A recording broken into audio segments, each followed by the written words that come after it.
আবুল ফাতা আব্দুল গদ্দাহ তিনার কিতাবে একটা ঘটনা তিনি আনছেন। আরবের এক শায়েখ তিনার কিতাবে এক যুবকের ঘটনা আনছে যে ধৈর্য ধারণ করলে যে আল্লাহ তাআলা দুনিয়াতেও দেয় আখিরাতেও দেয়। বলেন সুবহানাল্লাহ। হযরতে আবু বকর রাহমাতুল্লাহি আলাইহি একজন যুবকের নাম। ওই যুবক ট্রলার দিয়ে ঘুরতে গেছে নদী পথে। একটা সময় নদীর গভীরে যখন গেছে, এমন বাতাস আসছে, এমন তুফান আসছে। এই তুফান আসার পরে এই ট্রলারটা ডুবে গেছে। ট্রলারটা ডুবে যাওয়ার পর সমস্ত মানুষ এদিক সেদিক সাঁতরায় চলে গেছে। কিন্তু সেই আবু বকর যুবক, মক্কায় তিনার বাড়ি, তিনি ভাসতে ভাসতে সাঁতার কাটতে ইয়ামিনের দ্বীপের ভিতরে চলে গেছে।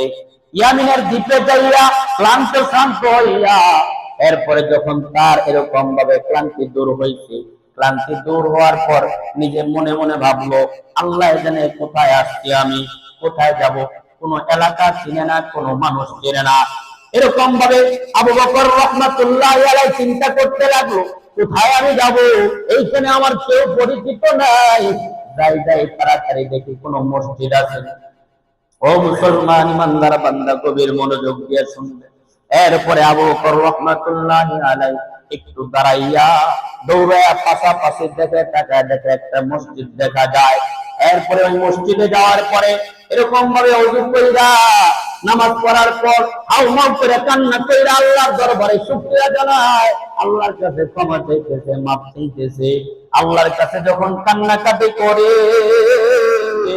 এদিক দিয়ে জানালা দিয়া খবর পাইছে, কি ব্যাপার, এত সুন্দর করে নামাজ পড়লো, আবার এত সুন্দর করে কান্নাকাটি করতেছে। অর্থাৎ মসজিদের ইমাম সাহেব তো কিছুদিন আগে এরকম ভাবে মারা গেছে, কিন্তু আমাদের এলাকায় কোনো ভালো পড়নেওয়ালা নাই, আমাদের এলাকায় কোনো ভালো আলেম নাই, আমাদের এলাকায় কোনো হাফেজ নাই। অর্থাৎ এরকম ভাবে চিন্তা করে মানুষ এরকম ভিড় জমায় ফেলাইছে।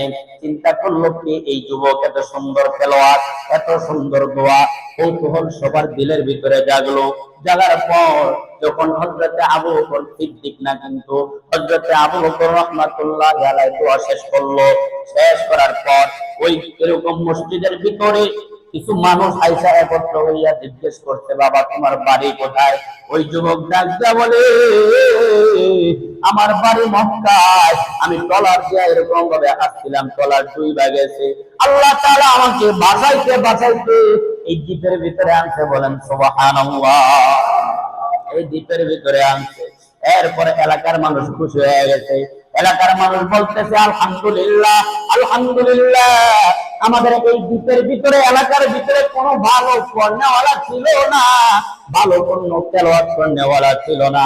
আমাদের ইমাম সাহেব মারা গেছে, আল্লাহ পাঠাই দিতে আপনাকে, আল্লাহ তোমাকে পাঠাই দিতে। আমাদের ইমাম সাহেব নাই, তোমাদের মক্কায় তো অনেক মানুষ আছে, আজকে থেকে তুমি আর ওদিকে যাওয়ার দরকার নাই, আমাদের মসজিদেই তুমি খেদমত করবা। বলেন সুবহানাল্লাহ। আমাদের মসজিদে খেদমত করবা। যাই হোক, চিন্তা করলো এই এলাকায় যেহেতু কেউই নাই, আমি এখানে থাকি। তারা আবদার করছে, আবদার করার পর নামাজ কালাম সুন্দরভাবে চলতেছে। একটা পর্যায়ে আইসা বিয়ার প্রস্তাব আসছে। কিসের প্রস্তাব? হুজুর কি বিয়ার প্রস্তাব আয় না? কম না বেশি? হ্যাঁ, স্মার্ট আরো যারা আছে, মনে করেন না, যারা জেনারেল লাইনে আছে, এক্ষেত্রে বেশি অনেক ক্ষেত্রে হুজুর কাছে বিয়ার প্রস্তাব হয়। জানেন নি আপনারা? আপনারা অনেকে মনে করেন যে মাদ্রাসায় পোলাপান করাবো, ভিক্ষা হিয়ামুনি, বিয়া করতে পারতো না, না খায় মরণ লাগবে, এরকম আছে না ধারণা করেন। আল্লাহ তাআলা মাদ্রাসার লাইনে যারা পড়ে তাদেরকে দুনিয়া তো বাচ্চা বানায় দেয়, আখিরাত তো বাচ্চা। আলহামদুলিল্লাহ বলেন। এজন্য এগুলি ভাবার কোনো সময় নাই। বিয়া শাদীর প্রস্তাব ওলামায়ে কেরামের কাছে অনেক আছে। যাই হোক, ওনার কাছে বিয়ার প্রস্তাব আসার পরে উনি রাজি হয়েছে। উনি কি হয়েছে? রাজি হয়েছে। রাজি হওয়ার পর এরকম ভাবে বিয়া শাদী হয়েছে। বিয়া শাদী হওয়ার পরে একটা ঘটনা আগে ঘটাইছিল হযরতে আবু বকর সিদ্দিক। আবু বকর সিদ্দিক না, হযরত আবু বকর রাহমাতুল্লাহি আলাইহি, তিনি যখন মক্কায় ছিল, মক্কাতে এক ইয়ামিনী লোক একটা হীরার হার হারাই ফেলাইছিল। হীরার হারটা হারাই ফেলানোর পরে হযরত আবু বকর রাহমাতুল্লাহি আলাইহি পাইছিল। পায়া ঘরে রাইখা এলান দিতেছে, মক্কার বাজারে এমন কোন লোক আসেনি যে একটা হার হারাইছে। তখন ইয়ামিনী বৃদ্ধ বলছে, আমার একটা হার হারাইছে। আমার একটা হার হারাইছে, কেউ যদি পায়া দেখেন আমি তাকে 500 দিরহাম দিব। কয় দিরহাম? 500 দিরহাম। তুই আবু বকর রহমাতুল্লাহ আলাইহি তিনি হাতে ধরে নিয়ে গেছে ঘরের ভিতরে, দেখাইছে এটা কি আপনার হাত? বলে হ্যাঁ এটা আমার হাত।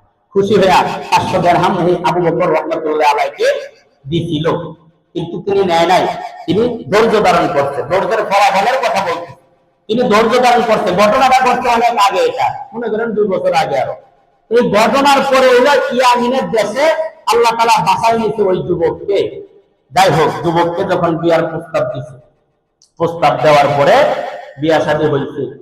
বাসর ঘরে যখন ঢুকছে, বউয়ের কাছে যখন গেছে, তখন তো হালাল। বউয়ের চেহারার দিকে তাকাইছে, কথা বলতেছে, বলতে বলতে তাকায় দেখে বউয়ের গলার ভিতরে একটা হীরার হার। বলেন সুবহানাল্লাহ। বউয়ের গলার ভিতরে, স্ত্রীর গলার ভিতরে একটা হীরার হার। তিনার মাথায় আসছে এমন একটা হার তো আমি সেই 2 বছর আগে পাইছিলাম। আমি এক লোকের পাইছিলাম এমন একটা হার। তখন স্বামী স্ত্রীকে জিজ্ঞেস করে, ও বিবি তুমি এই হার কোথায় পাইলা? আল্লাহু আকবার বলে। তখন স্ত্রী বলে এই হারের একটা ঘটনা আছে। কি ঘটনা?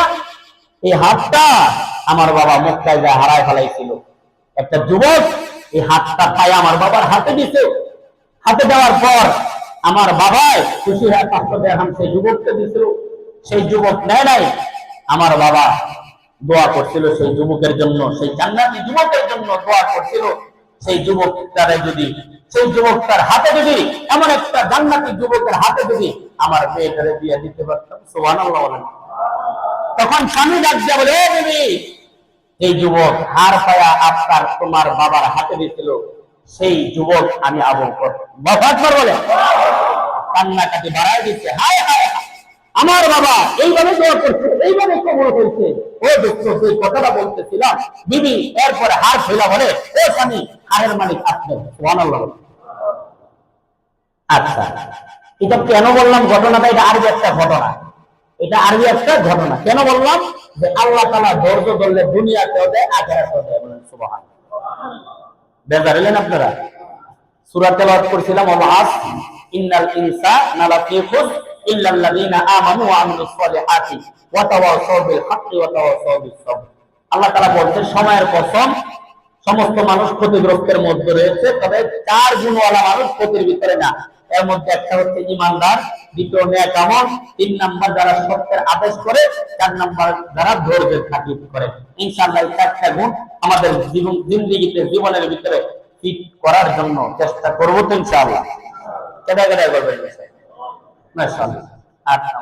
আলহামদুলিল্লাহ, আল্লাহ তাআলা আমাদের সবাইকে আমাদের হায়াতের জিন্দেগি কাজে লাগায় কবরে যাওয়ার তৌফিক দান করুন। যারা সুন্নাত করেন না, আমরা সুন্নাত করি ইনশাআল্লাহ।